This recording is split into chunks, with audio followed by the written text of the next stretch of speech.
열정과 즐거움이 가득한 7월이 되시길 바랍니다. 라디오 서울이 늘 함께합니다. 미국 대학 입시에서 어퍼머티브 액션을 폐지하도록 한 판결로 한인 학생들과 학부모들이 혼란스러워하고 있는 가운데 보다 정확하고 생생한 입시 정보를 제공하는 교육 세미나가 다음 주 토요일 15일 한인타운에서 개최됩니다. 미 전역의 수돗물 가운데 절반 가까이가 암을 유발하는 것으로 알려진 과불화 화합물에 오염된 것으로 조사됐습니다.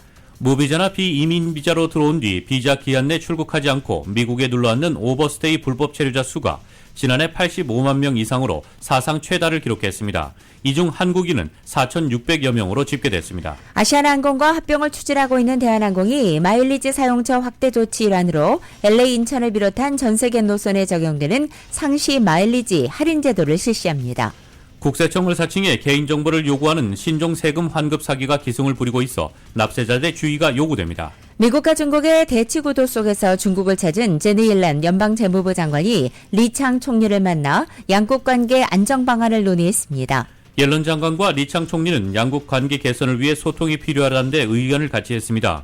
그러나 옐런 장관은 자국 기업인들을 만난 자리에서는 중국의 희귀 광물 수출 통제 조치 등에 대한 비판의 목소리를 냈습니다. 중국이 갈륨과 게르마늄에 대한 수출 통제 조치를 발표한 가운데 미국 정부는 게르마늄의 전략 비축량은 있지만 갈륨 재고는 없다고 밝혔습니다. 마약성 진통제인 펜타닐 문제 해결에 진통을 겪는 미국이 합성 마약 문제에 공동 대응하는 다국적 협의체를 출범합니다. 미국의 6월 비농업 일자리가 전월보다 20만 9천 개 증가했습니다. 전문가 전망치 24만 건을 하회한 것입니다. 대서양 심해에서 비극적 사고로 탑승자 전원이 사망한 타이탄 잠수정의 운영사가 향후 모든 탐사 활동을 중단하기로 했습니다. 라파엘 그로시 IAEA 사무총장은 오염수 방류에 대한 한국 내 우려를 잘 알고 있다면서 한국에서 후쿠시마 오염류 방류에 대한 설명을 지속하고 야당과도 만나겠다는 의지를 내비쳤습니다. 오늘 아침 현재 $1 환율은 전날보다 4.1원 오른 1,305원을 기록하고 있습니다. 남가주의적 오늘도 아침 한때 흐리지만 점차 맑아지겠습니다. LA 한인타운의 낮 최고 기온은 77도 예상됩니다. 이 시간 주요 뉴스는 하늘 위 호텔 세계 최대 항공기 아시아나항공 A380에서 차별화된 서비스를 만나보세요. 고국까지 편안하고 안전하게 모시는 아시아나항공 제공입니다. 여러분 안녕하십니까? 김윤정입니다. 안녕하십니까? 이균우입니다. 2023년 7월 7일 금요일 라디오 서울 모닝뉴스 2부입니다. 2부 첫 소식 전해드리겠습니다. 중국을 방문한 제닛 옐런 재무장관이 중국의 경제사령탑 리창 총리와 만났습니다. 세계적인 경제학자이기도 한 옐런과 교류하기 위해 중국 경제, 금융계 인사들이 총출동합니다. YTN의 보도입니다. 네, 옐런 장관의 첫 공식 일정은 중국 중앙은행인 인민은행 방문이었습니다. 한국 시간으로 오후 1시쯤 이강 총재, 판궁성 신임 당서기와 비공개 회동을 한 걸로 전해졌습니다. 이어 시진핑 주석의 경제 책사로 통하던 류허 전 부총리와도 만났습니다. 중국의 경제사령탑 리창 총리와 접견은 조금 전인 5시 반쯤 시작됐습니다. 저녁엔 중국 금융 40인 포럼이 주최하는 만찬에서 저우샤오찬 전 인민은행 총재와도 만날 예정입니다. 일련의 소통을 통해 현재 정반대인 양국 간 금리, 환율 정책에 대한 거시적 조정에 공감대를 형성하게 될 걸로 보입니다. 네, 옐런은 트위터를 통해 이번 방중이 오해를 피할 기회라며 소통 자체에 방점을 찍었습니다. 그러나 오늘 미국 기업인들과 만난 자리에선 중국의 광물 수출 통제에 우려를 표시하면서 불공정 관행에 맞서겠다고 강조했습니다. 중국 재정부도 양국 경제관계의 본질은 윈윈이라면서도 미국이 실제 행동에 나서야 한다고 촉구했습니다. 무역 전쟁이나 공급망 사슬을 끊는 행위는 승자 없는 게임이라고 꼬집기도 했는데요. 옐런 장관은 내일 재정부를 방문해 류쿤 부장과 공식 회담할 예정입니다. 중국의 경제 실세로 꼽히는 허리펑 부총리와 회동도 예고되어 있는데 관세 철폐나 제재 완화 등에서 팽팽한 이견을 노출할 수도 있습니다. 지금까지 베이징에서 전해드렸습니다. 제니 옐런 미 재무부 장관이 를 끊는 행위는 6일부터 나흘간의 방중 일정에 들어간 가운데 중국 관영 매체가 미국의 중국산 수입품 고율 관세 폐지를 옐런 장관과 중국 고위 인사들이 논의할 1순위 의제로 부각했습니다. 중국 중앙은행 인민은행의 주민 전 부행장은 7일자 글로벌 타임즈와의 인터뷰에서 옐런 장관의 방중에서 양측의 핵심 쟁점은 미국의 대중국 고율 관세 철폐와 미국의 중국에 대한 통상법 301조 조사 철회, 그리고 중미 무역협정 1단계에 대한 점검 등이라고 말했습니다. 또한 무역이 중미 경제관계의 초석으로 남아있는 상황에서 미국으로 출되는 중국 상품에 대한 고율 관세 취소는 양측이 논의해야 할 첫 번째 문제라고 강조했습니다.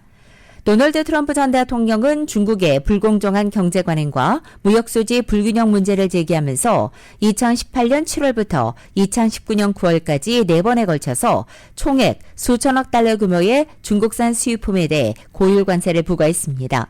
고율 관세가 미국 내 중국산 수입품의 소비자 가격을 끌어올려서 미국의 인플레이션 심화라는 부메랑으로 돌아온다는 지적도 제기됐지만 아직은 폐기되지 않고 있습니다.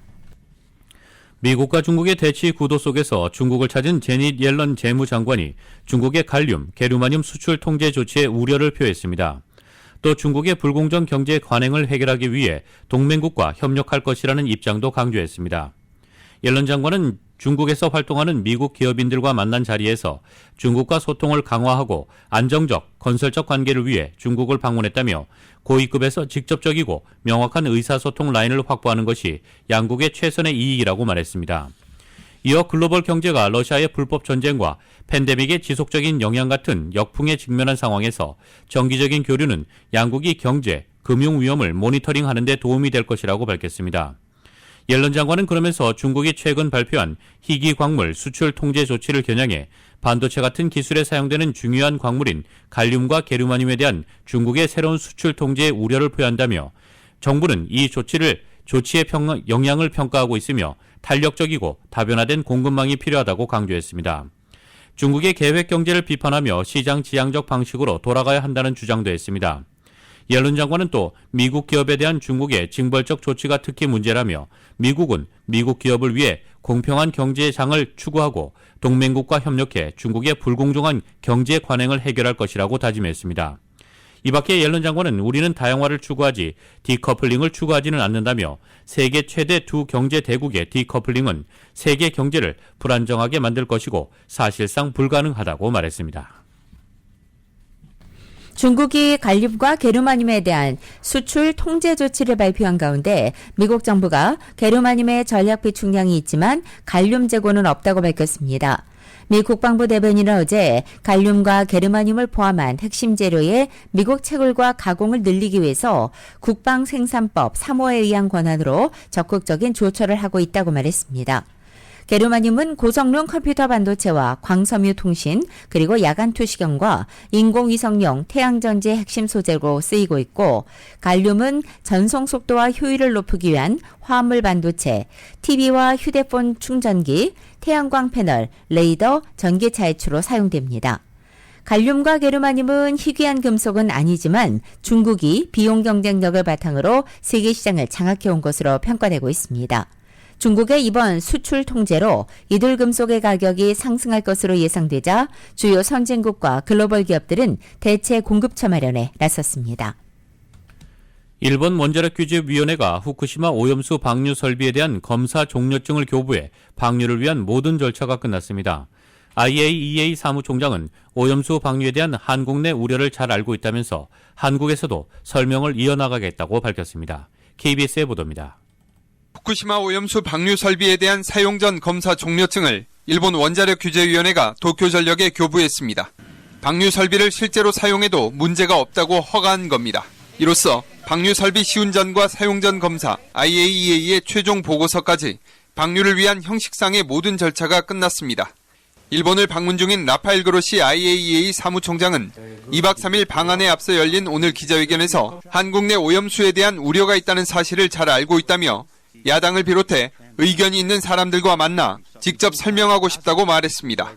또 IAEA는 과학적이고 중립적이라고 강조했습니다. 일본 내 어업 관계자들의 반대가 계속되는 가운데 일본 정부의 설득 작업도 속도를 내고 있습니다.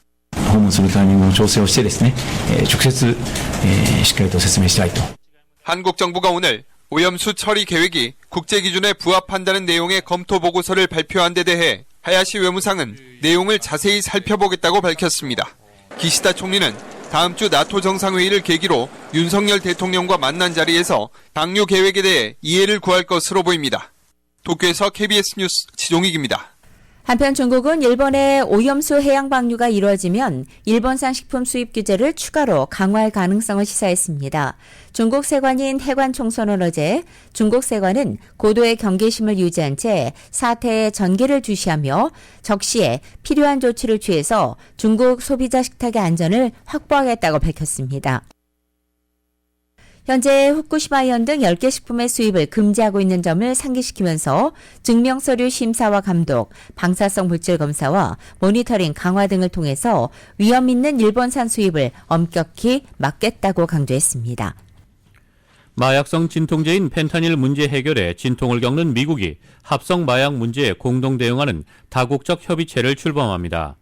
국무부는 토니 블링컨 장관이 오는 7일 합성 마약 위협에 대응하는 글로벌 연합을 출범하는 장관급 회의를 화상으로 주재한다고 밝혔습니다. 연합체는 84개국과 여러 국제기구가 참여할 예정이며 불법 합성 마약의 제조와 유통을 막고 새로운 마약 동향을 식별하며 마약 피해를 줄이는 게 목적입니다. 연합체에 한국도 참여하는 것으로 알려졌으며 미국이 펜타닐 대란 원인의 하나로 지목해온 중국은 참여하지 않습니다. 로빈슨 차관보는 중국을 초청했지만 중국이 참여하겠다는 어떤 징후도 보이지 않았다면서 종래에는 모든 책임 있는 국가가 참여하기를 바란다고 말했습니다. 또 중국이 미국과 대화하지 않더라도 다른 국가와는 대화한다면서 연합체를 만든 이유 중 하나는 다른 국가들이 중국과 마약 문제를 다루도록 하기 위해서라고 설명했습니다. 그동안 미국 정부는 블링컨 국무장관의 최근 중국 방문 등 기회가 있을 때마다 중국에 펜타닐 관련 협조를 요청해왔습니다. 중국은 펜타닐 원료의 최대 공급처로 중국 정부가 미국과 갈등 국면에서 자국 내 마약 관련 업체들을 제대로 단속하지 않고 있다는 게 미국 정부의 판단입니다. 미국 노동시장의 힘이 약해지고 있음을 시사하는 고용 지표가 나왔습니다. 하지만 임금 상승세가 이례적으로 높은 수준이어서 연준의 추가 긴축 의지를 꺾기에는 역부족이라는 평가가 나왔습니다. 연방노동부는 오늘 아침 고용 상황 보고서를 내고 6월 비농업 일자리가 전월보다 20만 9천 개 증가했다고 밝혔습니다. 업종별로는 정부 공공직에서 가장 많은 6만 개 일자리가 늘어났습니다. 정부 공공직 채용이 늘어나지 않았다면 6월 일자리 통계는 더 나빴을 것이라는 지적이 나오고 있습니다. 하지만 오늘 보고서에 담긴 다른 세부 지표들은 노동시장 열기가 아직 가라앉지 않고 있음을 시사하고 있습니다. 고용 과열이 뚜렷하게 꺾이고 있지만 비교적 높은 수준을 유지하고 있는 데다가 임금 상승 속도가 다시 빨라졌다는 보고서 내용은 일단 연준이 통화 긴축을 선호하는 매파적 스탠스를 계속 유지할 것이라는 관측에 힘을 싣고 있습니다. 조 바이든 대통령은 트럼프 전 대통령이 최근 다녀간 공화당 강세 지역인 사우스 캐롤라이나 주를 찾아 자신의 경제 정책이 공화당 지역에도 도움이 된다고 강조했습니다. 바이든 대통령은 사우스 캐롤라이나 웨스트 컬럼비아의 전자기기 업체 플렉스에서 바이드노믹스라고 명명한 자신의 경제 정책 성과에 대해 선설했습니다. 사우스 캐롤라이나는 바이든 대통령이 2020년 대선에서 트럼프 전 대통령에게 거의 12%포인트 차로 뒤진 지역으로 1976년에 지미 카터가 승리한 뒤로 민주당 대선 후보가 승리한 적이 없다고 AP는 설명했습니다. 앞서 트럼프 전 대통령이 지난 1일 사우스 캐롤라이나 주의 피컨스에서 유세에 나서자 5만 명이 넘는 지지자가 몰리기도 했습니다. 바이든 대통령은 연설에서 인프라법과 인플레이션 감축법, 반도체법 등 기반 시설과 제조업 투자를 장려하는 자신의 대표 정책을 반대했던 공화당 의원들의 지역구가 정책 수혜를 입었다는 점을 부각했습니다.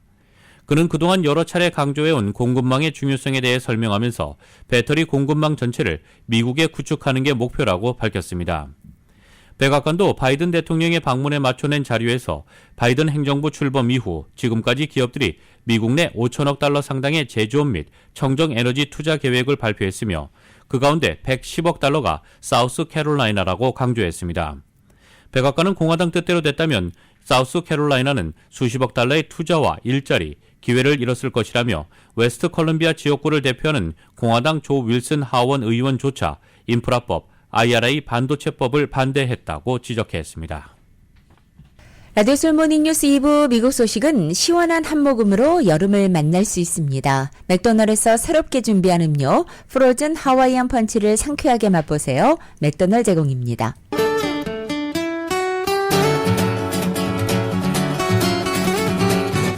7월 7일 금요일 남가주의 날씨입니다.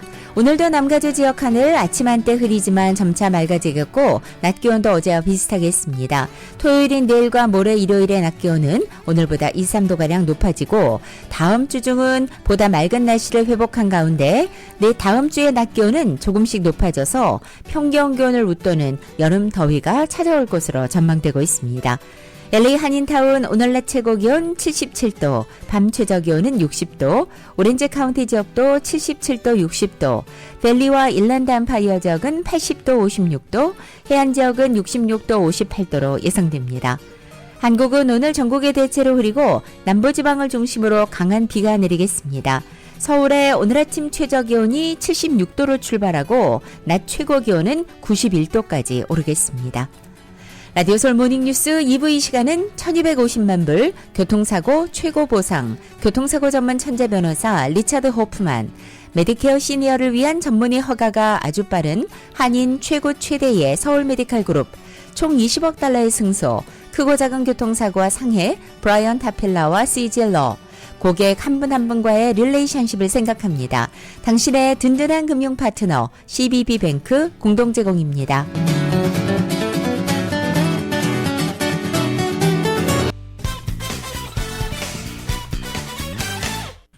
여러분께서는 라디오 서울 모닝뉴스 2부 함께하고 계십니다.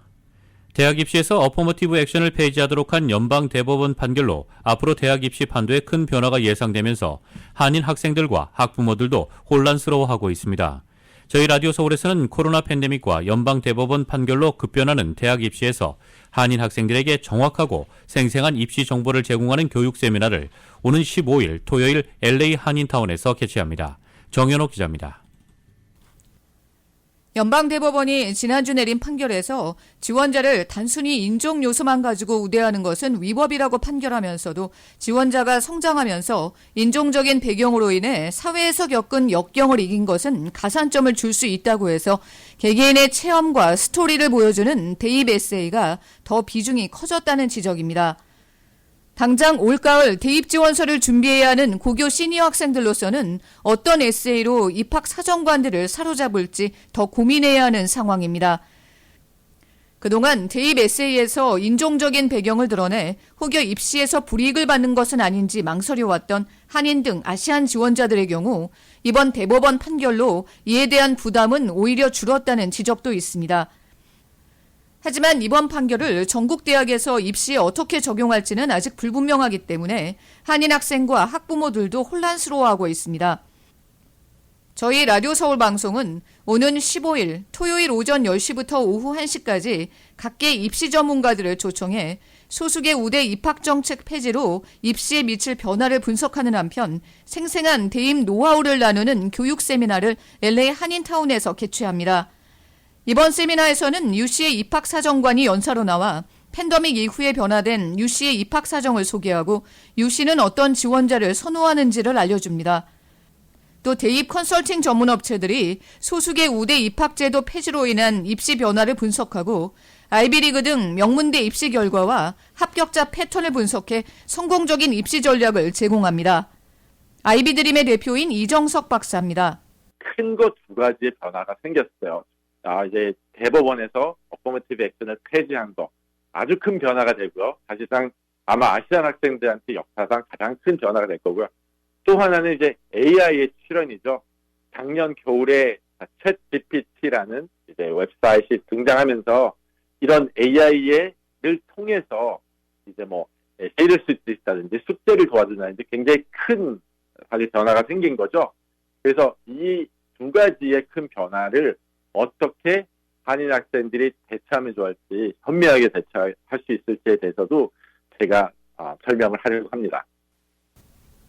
또 올봄 아이비리그에 합격한 학생들이 나와서 어떻게 성공적으로 입시를 준비했는지 생생한 경험담도 나눕니다.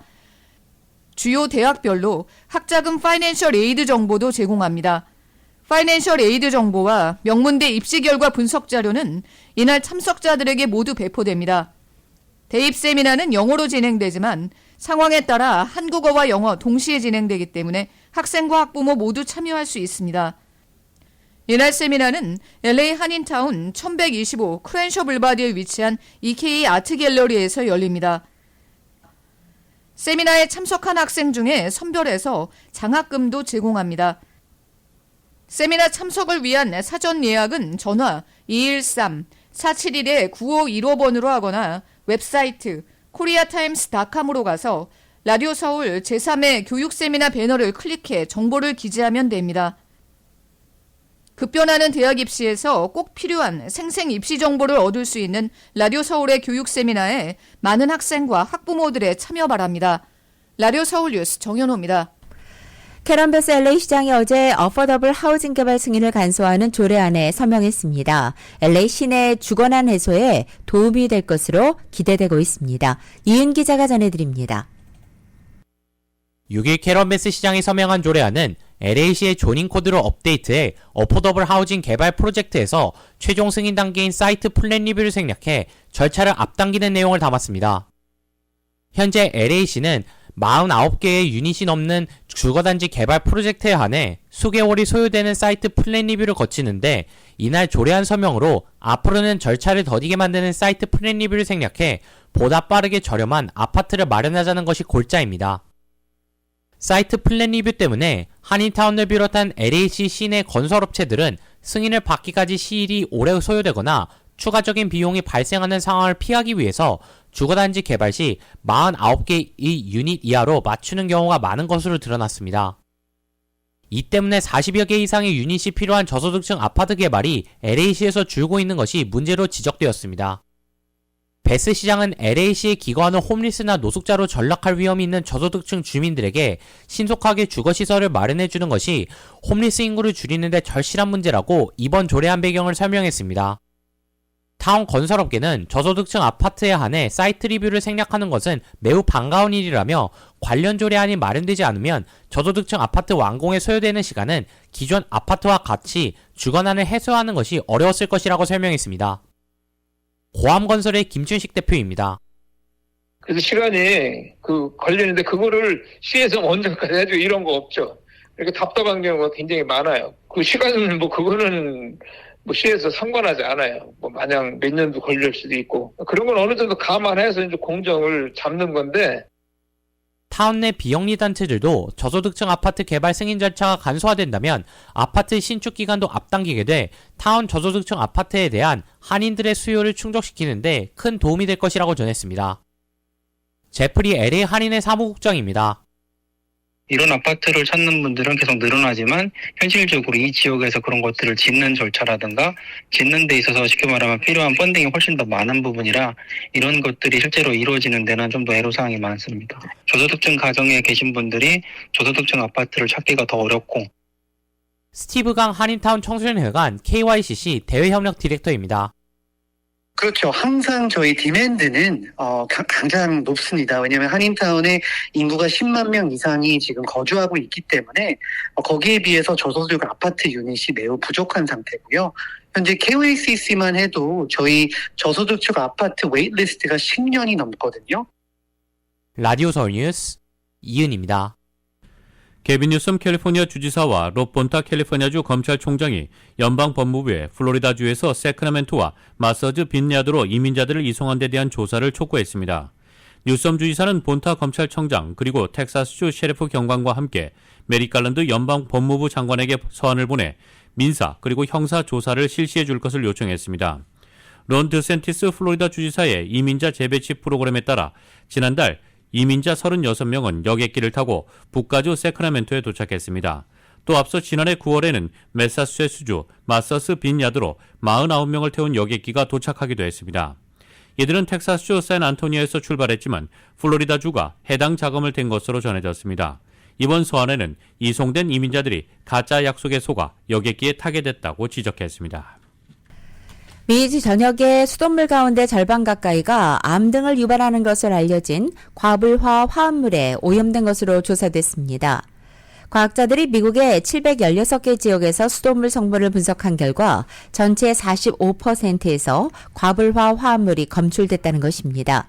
과불화 화합물은 탄소와 불소가 결합한 유기화합물로서 열에 강하고 물이나 기름을 막는 특성으로 의류나 생활용품, 식료품에서 화학, 자동차 반도체 산업에 이르기까지 널리 쓰입니다. 자연에서 잘 분해되지 않아서 영원한 화학물질로 불리기도 하며 유럽과 미국을 중심으로 인체에 미치는 유해성을 근거로 해서 이들 물질에 대한 규제 필요성이 지적되고 있습니다. 한편 오염이 가장 높은 지역으로는 오데오를 비롯한 동부 해안가와 캘리포니아의 중남부 지역으로 나타났습니다. 전기차 테슬라의 주행 보조 장치 오토파일럿의 결함 여부를 조사 중인 교통당국이 테슬라 측에 이 기능과 관련된 모든 세부 정보를 제출하라고 요구하며 조사에 속도를 내고 있습니다. 도로교통안전국에 따르면 이 기관은 지난 3일 테슬라의 서한을 발송해 오토파일럿 시스템의 운전자 관여, 주의 경보 및 물체나 사건 감지, 반응 기능 등과 관련해 생산 시작부터 지금까지 있었던 모든 변경 사항을 제출하라고 요구했습니다. 또 변경이 이뤄진 날짜와 사유, 이전 버전과 수정된 버전, 각각의 하드웨어, 소프트웨어 이름과 번호, 소프트웨어 업데이트의 배포 방법 등 구체적인 정보를 반드시 포함하라고 덧붙였습니다. 그러면서 테슬라가 이 요구에 신속하고 완벽하게 응답하지 않을 경우 민사처벌이나 다른 제재를 받을 수 있다고 경고했습니다. 도로교통안전국은 지난해 8월 오토파일럿 조사의 일부로 실내 카메라 기능에 대한 조사에 착수한 바 있는데 이후 테슬라 측이 제출한 답변 내용이 충분하지 않자 이번에 추가 정보를 요구한 것입니다. 한편 테슬라 측은 오토파일럿 시스템이 완전 자율주행 기능이 아니라 운전자의 관여가 있어야 한다고 주장하면서 그동안 오토파일럿 결함이 의심되는 충돌 사고에 대해 책임이 없다는 입장을 견지해왔습니다. 이에 도로교통안전국은 오토파일럿 시스템이 운전자의 부주의에 대해 제대로 경고를 보냈는지 여부를 면밀히 들여다보고 있습니다.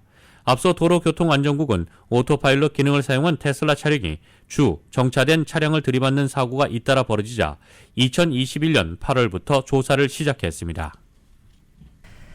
메타의 저커버그가 트위터를 잡기 위한 SNS 앱 스레드를 출시했습니다. 순식간에 사용자가 몰려들어서 트위터 킬러가 될 거란 전망이 나오고 있지만 머스크 역시 반격에 나설 것으로 보입니다. YTN의 보도입니다. 저커버그가 새로 출시한 앱에 가입한 빌 게이츠는 스레드에 뛰어들어 신난다고 썼습니다. 동성애자인 앨런 디제너러스는 게이 트위터에 온 걸 환영한다는 첫 글을 남겼습니다. 머스크가 인수한 뒤 트위터에 성소수자 혐오가 부쩍 심해진 걸 저격한 겁니다. 빌 게이츠와 디제너러스는 트위터에서 각각 7천만, 6천만 이상의 팔로워를 보유한 슈퍼 이용자들입니다.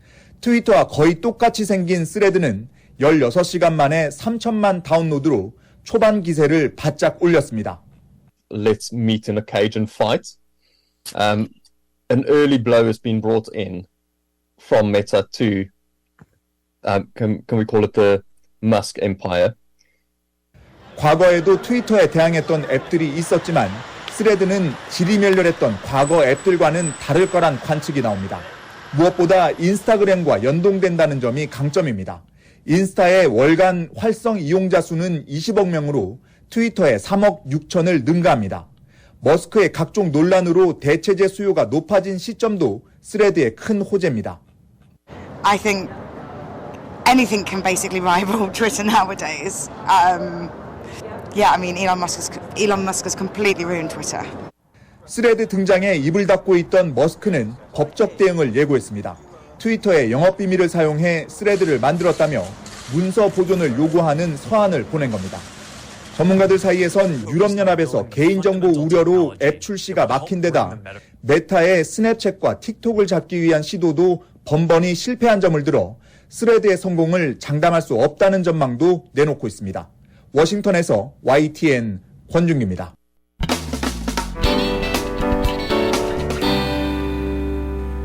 여러분께서는 라디오 서울 모닝뉴스 2부 함께하고 계십니다.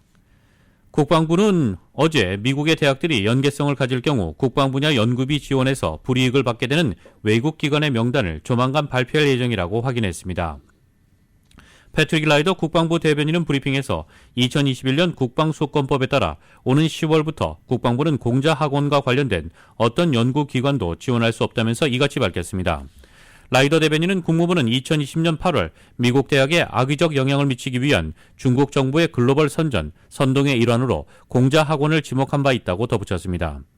그는 법에 따라 국방부는 국방연구비를 지원하는 경우 외국 기관이 미국의 기술 및 지적 재산에 접근하는 것을 차단하는 것을 확실히 해야 한다며 현재 해당하는 기관에 대한 구체적인 명단을 작성 중에 있으며 적당한 시점에 이를 발표할 것이라고 말했습니다. 정부의 이 같은 조치는 중국의 자금 지원을 받은 미국 대학이 국방부의 연구 개발에 참여할 경우 중국 정부가 이 대학을 통해 미국의 안보 관련 연구에 접근하는 우회로로 사용하고 있다는 판단에 따른 것입니다. 앞서 찰스 리버 전 하버드대 화학생물학 과장은 지난 2011년 중국 우한 이공대학으로부터 매달 5만 달러를 받고 중국 정부의 인재 영입을 도왔으나 이런 관련성을 숨긴 혐의로 지난 4월 6개월 가특연금 등의 선고를 받은 바가 있습니다. 러시아 군용기가 시리아 상공에서 미 공군 무인기인 드론에 대해 위협 비행을 한 영상이 공개됐습니다. 지난 3월 흑해 상공에서 미군 드론과 러시아 전투기가 충돌한 이후에 두 번째입니다. 미 국방부는 무책임하고 위험했다면서 러시아의 행동을 비난했습니다. KBS의 보도입니다. 시리아 상공을 비행하던 러시아 수호이 35 전투기 중 한 대가 갑자기 방향을 바꾸더니 미군 무인 드론 MQ-9 앞으로 근접해 다가갑니다. 러시아 전투기들은 이어 미군 드론의 비행 경로에 낙하산 조명탄을 여러 발 발사했고 미군 드론은 흔들리며 경로를 이탈합니다. 미 국방부는 미군 드론 석 대가 시리아에서 이슬람 극단주의 무장단체 관련 임무를 수행하던 중 러시아 전투기 석 대의 위협을 받았다며 자체 영상을 공개했습니다. Clearly meant to harass and clearly unprofessional and unsafe behavior on the part of the Russians. You've heard us say before that our focus in Syria is purely on the defeat ISIS mission, and so that will continue to be our focus. 앞서 지난 3월에는 우크라이나 앞바다인 흑해 상공에서 러시아 전투기 수호이 27기 2대와 미군 무인 드론이 충돌해 미군 드론이 추락하기도 했습니다.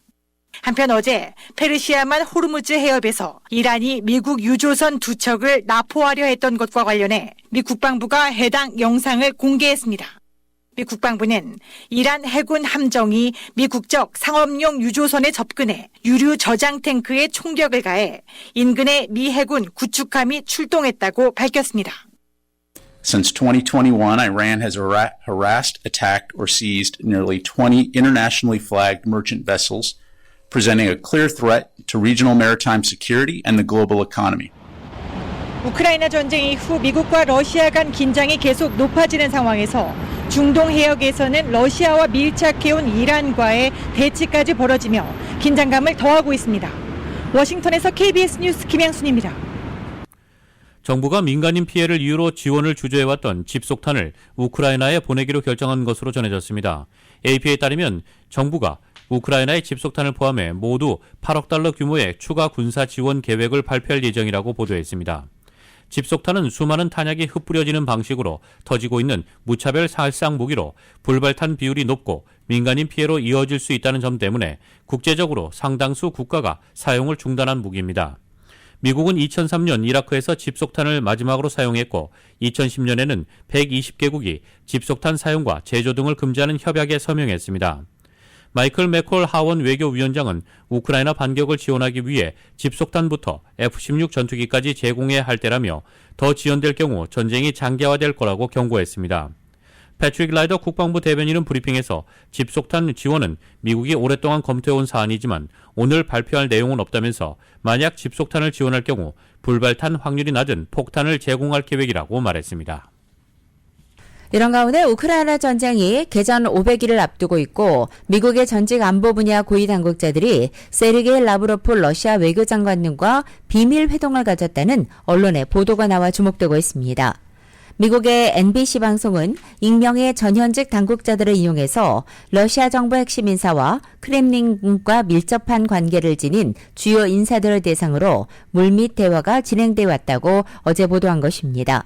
올해 4월 뉴욕에서 은밀히 진행된 라브로프 장관과의 회동에는 리차드 하스 미국 외교협회 회장과 찰스 콥찬 조지타운대 국제관계학 교수 또 CFR 소속의 러시아 전문가 토머스 그레이엄 등이 참석했다고도 전했습니다. 이들 세 사람은 모두 역대 미국 행정부에서 외교 안보 정책을 담당했던 전직 관료들로 알려져 있습니다. 소식통들은 이 같은 회동들이 조 바이든 행정부의 지시로 진행된 것은 아니지만 미국 정부 역시 관련 동향을 파악하고 있었다라고 전하고 있습니다. 러시아에서 내전이 발생할 시기가 됐다고 우크라이나 정보 당국이 분석했습니다. 최근 용병 바그너 그룹 반란 이후 러시아 내부의 분위기가 심상치 않다는 겁니다. 전선에선 우크라이나가 러시아 점령지를, 러시아는 우크라이나 최후방을 미사일 공격했습니다. KBS의 보도입니다. 우크라이나군 정보수장이 러시아에서 내전이 발생할 시기가 됐다고 주장했습니다. 키릴로 부다노우 우크라이나 국방부 정보국장이 영국 더 타임스와 인터뷰에서 한 말입니다. 부다노우 국장은 러시아 내에서 푸틴 대통령과 바그너 그룹 수장 프리고진의 지지가 엇비슷하다고 밝혔습니다. 프리고진의 무장 반란 이후 러시아 내무부가 조사한 비밀 보고서 내용이라고 정부의 출처도 밝혔습니다. 이 결과는 러시아 사회가 두 개로 분열되어 있다는 걸 의미한다며 러시아가 내전 직전 상황이라고 부다노우 국장은 강조했습니다. 전선에서는 대반격의 성과가 조금씩 나오고 있다고 우크라이나군은 주장하고 있습니다. 동부 바흐무트를 사실상 포위한 채 공격이 진행 중이고 러시아 점령지 마키이우카에 러시아군 기지를 파괴했다고 우크라이나군은 밝혔습니다. 이에 맞서 러시아는 우크라이나 최후방 르비우에 순항미사일 10발을 발사했습니다. 이 공격으로 현재까지 4명이 숨지는 등 수십 명의 사상자가 발생했습니다.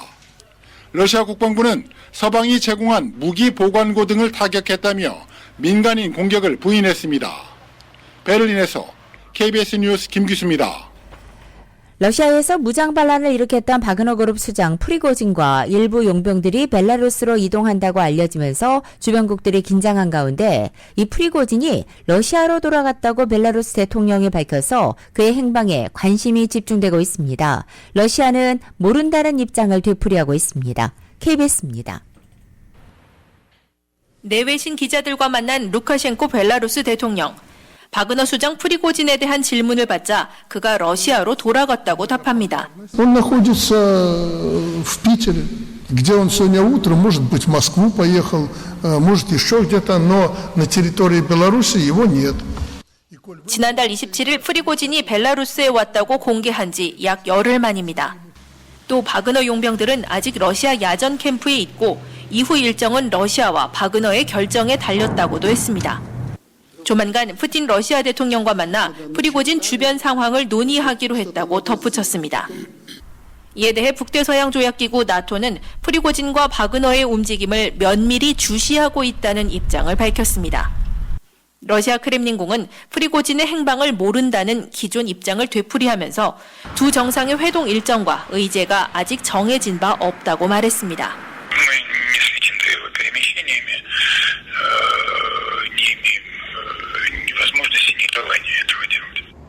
러시아 수사당국은 프리고진의 무장 반란 종료 사흘 뒤 형사사건을 종결했습니다. 하지만 언론규제당국은 프리고진이 소유한 사업체 중 핵심으로 꼽히던 패트리엇 미디어 간행물에 대한 접속을 차단했습니다. 또 국영방송 러시아1은 경찰이 프리고진의 집과 사무실 등에서 찾아낸 거액의 현금과 위조 여권 등을 공개하기도 했습니다. 모스크바에서 KBS 뉴스 조빈나입니다. 여러분께서는 라디오 서울 모닝뉴스 2부 함께하고 계십니다. 가주에서 텍사스로 이주한 주민이 역대 최다를 기록했습니다. 인구 통계국 자료에 따르면 지난 2021년 가주에서는 하루에 300명꼴로 총 11만 1000명이 가주에서 텍사스로 이주한 것으로 나타났습니다. 가주에서 두드러지는 엑소더스 현상은 코로나 팬데믹 동안 재택근무가 늘어난 데 따른 것입니다. 가주민들은 가주에 치솟는 주거비용 등 비싼 생활비와 높은 세금을 피해서 가주를 떠난 점도 있지만 기업들이 가주에서 텍사스로 이동한 것도 주민 엑소더스의 원인이 됐다는 분석입니다. 텍사스 주택가격은 가주의 절반 정도에 그치는 것으로 나타났습니다. 무비자나 비이민 비자로 미국에 들어온 뒤에 비자 기한 내에 출국하지 않고 눌러앉는 오버스테이 불법 체류자 수가 지난해 85만 명 이상으로 사상 최다를 기록했습니다. 이 가운데 한국인 오버스테이 불체자 수도 4,600여 명으로 집계된 가운데 한국인에 대한 미국 방문 비자 거부율이 18%에 육박하고 있어서 한국의 무비자 방문국 지위가 위태로운 것 아니냐는 우려가 나오고 있습니다. 오버스테이 불체자 중 한국 출신은 4,606명으로 집계됐습니다. 비자 유형별로 보면 무비자 입국이 3,120명으로 가장 많았고 유학비자가 1,040명, 그 외 각종 비이민 비자를 받은 경우가 446명으로 집계됐습니다.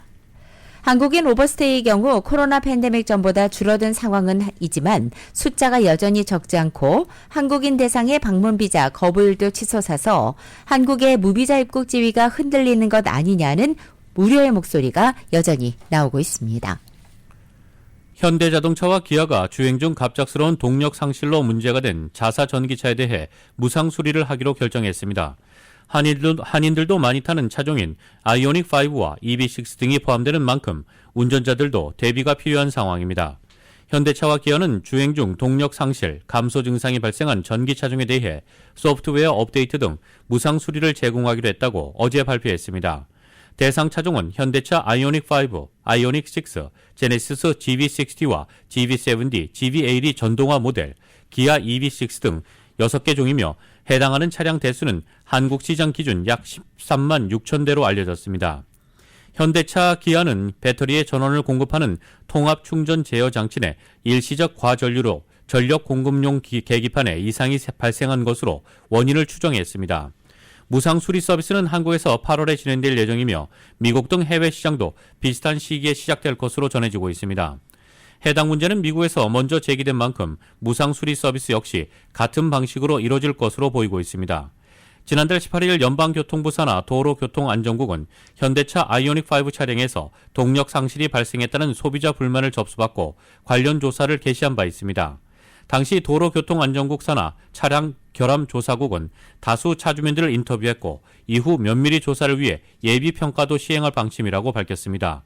예비평가에서 실제 문제가 발생되면 정식 리콜로 이어질 수 있는 만큼 민감한 사안이었습니다. 연방식품의약국 FDA가 한국산 냉동 생굴 섭취에 대해 경고하고 나섰습니다. 전국에서 한국산 굴 섭취로 인한 노로바이러스 감염자가 10명 이상 발생했습니다. FDA는 전국의 식당과 식품 소매업체 측에 대원푸드 컴퍼니에 냉동 생굴을 판매하지 말고 즉시 폐기하라고 권고한 것입니다. 지난 5월 10일 하와이 보건당국은 생굴로 인한 노로바이러스 감염 사례 5건을 보고했고 지난 6월 3일과 4일 미네소타 보건국 역시 노로바이러스 감염 사례 5건을 보고한 것입니다. FDA의 원산지 추적 결과 한국의 대원푸드 컴퍼니가 수출한 것으로 조사됐습니다. 대원푸드 컴퍼니의 생굴은 감염자가 발생한 하와이, 미네소타 외에도 캘리포니아, 뉴욕, 뉴저지, 일리노이, 플로리다 등 전국 곳곳에서 판매됐습니다. 이상으로 2023년 7월 7일 금요일 함께한 라디오 서울 모닝뉴스 1부, 2부 마칩니다. 지금까지 진행의 이균우, 김윤정이었습니다. 라디오 서울 모닝뉴스 2부 이 시간은 1250만 불 교통사고 최고 보상, 교통사고 전문 천재 변호사 리차드 호프만, 메디케어 시니어를 위한 전문의 허가가 아주 빠른 한인 최고 최대의 서울 메디칼 그룹, 총 20억 달러의 승소, 크고 작은 교통사고와 상해, 브라이언 타필라와 시질러, 고객 한 분 한 분과의 릴레이션십을 생각합니다. 당신의 든든한 금융 파트너 CBB뱅크 공동 제공이었습니다. 잠시 후 9시에는 강혜신의 오늘의 미국이 방송됩니다. 함께해 주신 여러분 고맙습니다.